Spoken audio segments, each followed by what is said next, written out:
Você sabia que o Corinthians rasgou 25 milhões de reais por mês ao longo da temporada passada? Vídeo de hoje do canal do Nicola traz mais detalhes dessa história e conta também sobre o jogador da Série A do Brasileiro que está sob investigação. Novidades sobre o julgamento de Gabigol na Suíça. Te conto sobre um ex-jogador do São Paulo explicando sobre seu fracasso no Morumbi. Tudo sobre o clássico entre Vasco e Flamengo. Carlo Ancelotti colocando um ponto final nas especulações sobre seleção brasileira e muito mais.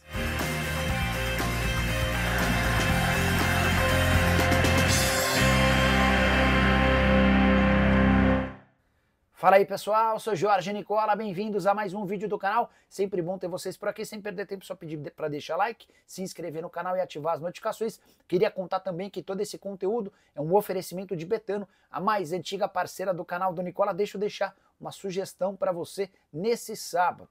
São dois jogos do Campeonato Brasileiro que me interessam, estou fazendo uma aposta com as duas partidas. Preciso da vitória do Corinthians contra o Vasco, preciso da vitória do Botafogo contra o Juventude. Se esses resultados acontecerem, meus R$100 se transformam em R$252 para você fazer sua fezinha. Na Betano é super simples, tem link no comentário fixo, você clica, faz seu cadastro, preenche todos os dados, depois é só depositar qualquer valor e você vai estar autorizado a fazer sua aposta. Com a lembrança, você precisa ter pelo menos 18 anos de idade e jogar com responsabilidade. Combinado? Bora começar o vídeo com aquele tradicional giro de notícias e a primeira informação vem de um discurso de Memphis Depay, gravado pela Corinthians TV antes da segunda partida final do Campeonato Paulista contra o Palmeiras. O Memphis fala sobre uma série de coisas e durante seu discurso classifica o gramado do Allianz Parque como um campo de merda. Já o Fluminense vai gastar cerca de R$3 milhões por mês daqui até o fim da temporada com seus treinadores. Renato Gaúcho, o novo comandante, chega para ganhar mais de R$1.200.000 por mês. O problema é que o Flu ainda paga salários para Mano Menezes e Fernando Diniz. Já o Botafogo está de olho em Álvaro Montoro, joia de 17 anos de idade do Vélez Sarsfield. Ele é considerado um novo Thiago Almada. Até por isso o Botafogo pretende comprá-lo e sugerir um plano de carreira que incluiria a ida para o Lyon num futuro não tão distante. Quero completar contando que a minha portuguesa trocou goleiros. Rafael Santos, que foi titular durante o Campeonato Paulista, vai por empréstimo para o Juventude. Em troca, a portuguesa recebe em definitivo o goleiro João Paulo. O Rafael Santos deve voltar para o Campeonato Paulista do ano que vem. E a saideira, formação internacional, Thomas Müller, um dos mais conhecidos jogadores da seleção alemã, anunciou que não fica no Bayern de Munique para a próxima temporada europeia. Seu contrato se encerra em junho e não será renovado. Hora de falar sobre Vasco versus Flamengo, que foi confirmado para o Maracanã, jogo em 2 semanas. Mas, ao menos o Vasco conseguiu algumas pequenas vantagens, enquanto negociava a realização da partida em São Januário. O Pedrinho não conseguiu levar essa história adiante, mas ao menos vai ter direito a, por exemplo, metade do valor do aluguel. Você sabe que o Maracanã tem como donos, ainda que provisórios, o Flamengo e o Fluminense, e o valor do aluguel era considerado muito caro pelo Vasco. Houve uma redução no valor do aluguel em 50%, ou seja, o Vasco vai gastar menos. Cruz Maltino ainda negocia com o Flamengo uma participação na renda de bares e camarotes, especificamente para esse clássico. Já se sabe também que que a carga de ingressos será dividida 50% para vascaínos, 50% para rubro-negros, e isso se repete no segundo turno, quando o mando será do Flamengo. Pedrinho também conseguiu se aproximar dos dirigentes do Flamengo para tentar levar mais partidas ao Maracanã, algo que vinha sendo recusado especialmente pelo Flamengo. Você sabe que no fim dessa temporada, São Januário começa a passar por reformas e por conta disso haverá necessidade de atuar em outro estádio. Maracanã pode ser uma alternativa, uma reaproximação entre dirigentes de Vasco e Flamengo, algo que parecia impossível enquanto o rubro-negro tinha como presidente o Rodolfo Landim. Bora falar agora sobre Carlo Ancelotti. O técnico italiano do Real Madrid decidiu colocar um ponto final em relação às especulações de que pode ser técnico da seleção brasileira. Ele foi perguntado sobre o tema e disse, abre aspas, eu já respondi sobre a procura do Brasil. Não serei eu que pedirei para deixar o Real Madrid. O que o Carlito Ancelotti está deixando bem claro? Que só sai do Real se for demitido. O problema para a seleção brasileira é que o contrato do treinador italiano só se encerra em 30 de junho de 2026. Pouquinho antes da Copa começar. Dessa maneira, Fica muito difícil imaginar que o Ancelotti pode ser técnico da seleção, especialmente porque o Real Madrid não parece fazer questão de demitir o treinador italiano. Vale a lembrança de que o Real é segundo colocado do Campeonato Espanhol com reais chances de título. O Real está nas quartas de final da Champions, na final da Copa do Rei e ainda disputa o Super Mundial de Clubes, vaga que ele conseguiu graças ao título da última Champions League na Europa. Só para completar, dentro da CBF existia a expectativa de que uma investigação com direito a julgamento contra o Carlito Ancelotti, lá na Espanha, por conta da não declaração no imposto de renda de 1 milhão de euros que ele recebeu, que tudo isso poderia obrigar o Ancelotti a deixar o mais rápido possível a Espanha. Mas não é essa a realidade. O Ancelotti admitiu em um tribunal que acabou não declarando isso como por um equívoco e houve um acordo entre as partes. Não vai haver necessidade, obviamente, de uma prisão, embora o Ancelotti tenha sido condenado a uma multa milionária. Hora de falar sobre o Palmeiras. Jogo contra o Sporting Cristal terminou na quinta, mas segue repercutindo nas redes sociais, especialmente da repórter Janice de Castro, que já trabalhou comigo em outros lugares. Hoje ela é repórter do Paramount Plus e foi a responsável pela cobertura no estádio da vitória do Palmeiras contra o Sporting Cristal por 3-2.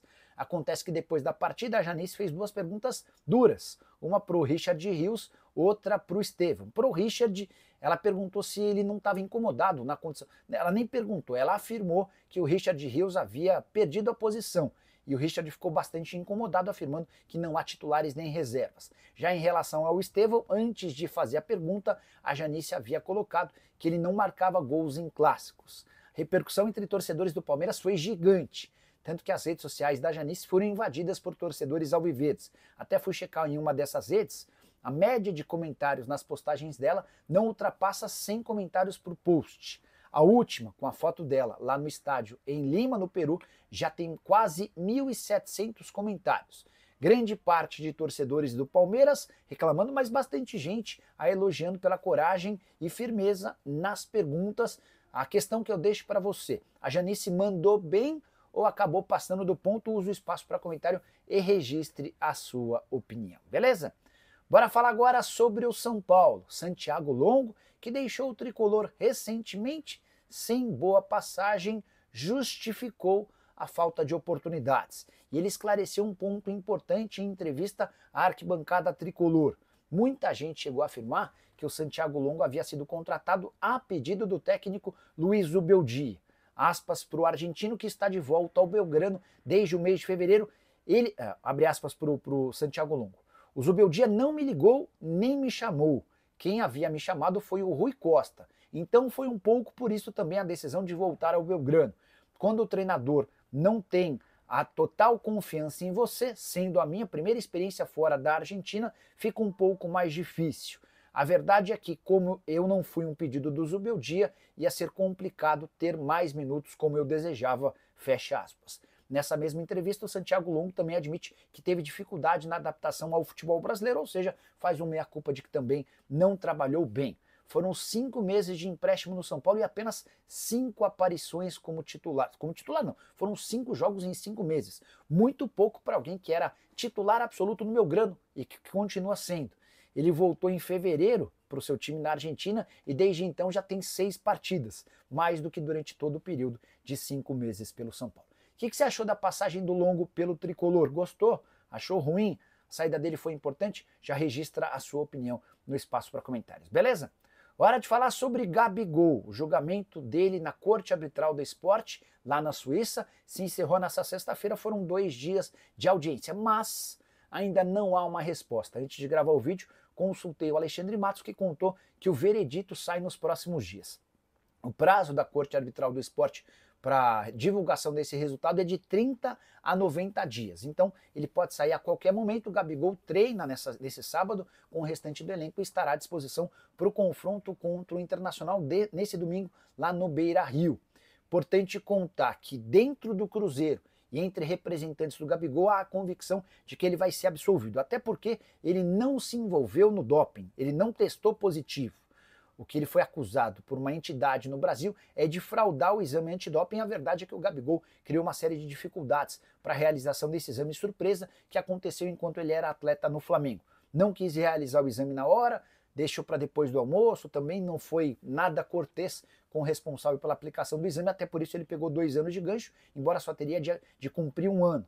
Depois de 1 mês de punição, o Gabigol conseguiu um efeito suspensivo e desde então joga sob esse efeito suspensivo. A expectativa no Cruzeiro é de que ele não seja punido e tenha condição de atuar normalmente daqui para frente pela Raposa. Bora falar agora sobre o outro lado do jogo de domingo. O Internacional enfrenta o Cruzeiro, vivendo um ótimo momento e com um retrospecto espetacular diante da Raposa. O Internacional não perdeu na temporada de 2025. São 9 vitórias e 5 empates em 14 jogos. Tem Campeonato Gaúcho, tem Campeonato Brasileiro, tem também Libertadores da América. E o adversário desse domingo é especial para o Colorado. É que o Cruzeiro virou um grande freguês de caderneta. O Cruzeiro não vence o Inter há 11 jogos. A última vitória da Raposa aconteceu em 2016. Lá se vão 9 anos desde a vitória por 4-2 numa partida em que o Ábila brilhou. Desde então são 5 empates e 6 vitórias do Internacional. No Rio Grande do Sul o jejum é ainda maior. O Cruzeiro não vence o Inter desde 2014, só que essa vitória aconteceu em Caxias do Sul. Se a gente levar em consideração Porto Alegre, que é o palco da partida desse domingo, o jejum é ainda maior. O Cruzeiro não vence o Inter na capital gaúcha desde 2010. Essa vitória aconteceu pelo Campeonato Brasileiro 2-1 no antigo Beira-Rio, desde que o estádio do Internacional foi totalmente reformado para a Copa do Mundo. O Cruzeiro nunca venceu o adversário. Você tem palpite para esse jogo? O meu é de vitória do Internacional por 2-0. Já registra também a sua opinião, beleza? Quero falar agora sobre um atacante da Série A do Campeonato Brasileiro sob investigação.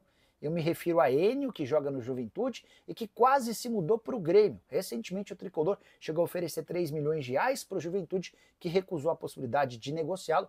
O Juventude havia acabado de comprá-lo do Amazonas por 1 milhão de reais. Pois bem, o Enio está sob investigação depois de levar um cartão amarelo na rodada de abertura do Campeonato Brasileiro, na vitória do Juventude por 2-0 contra o Vitória lá no Rio Grande do Sul. Tudo porque 6 casas de apostas esportivas reportaram apostas com valores muito altos na aplicação do cartão amarelo para o Enio. Uma das casas de apostas afirma que as apostas no cartão dele superaram 10% do valor total apostado no jogo, quando o normal é não ultrapassar 1% do total de apostas na partida. Outra casa de apostas afirma que valores chegaram a 10 mil euros ou mais de 60 mil reais. Diante desse cenário, com 6 casas apontando valores muito altos para esse cartão, ligou-se o alerta e a partir de agora o jogador vai ser investigado.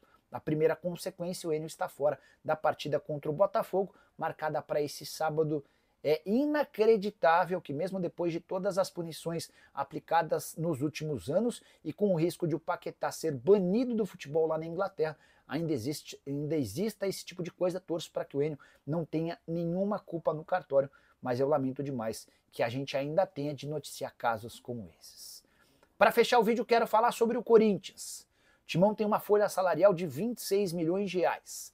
Se eu te disser que o Corinthians gastou no ano passado 25 milhões de reais por mês apenas com juros da dívida.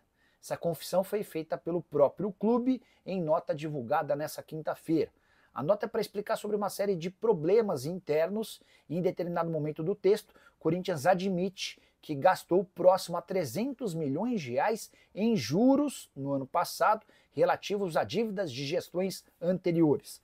Só para te explicar, 300 milhões de reais divididos por 12 equivalem a 25 milhões de reais por mês. Quando você paga os juros, não é que você está diminuindo a tua dívida, você está pagando apenas o juro da dívida para que ela não aumente. Ou seja, foram 25 milhões de reais mensais jogados pelo ralo. Se o Corinthians tivesse essa grana à sua disposição, em vez de gastar 26 milhões com folha, ele poderia dobrar esse valor e ter a maior folha salarial da história do futebol na América do Sul, com mais de 50 milhões de reais mensais. O Flamengo, que é hoje o dono da maior folha, gasta na casa dos 35 milhões de reais por mês. Esse é o preço de ter a maior dívida do país e também da América do Sul. O Corinthians tem hoje uma dívida próxima a 2 bilhões e 400 milhões, valor que já inclui também a questão envolvendo o estádio.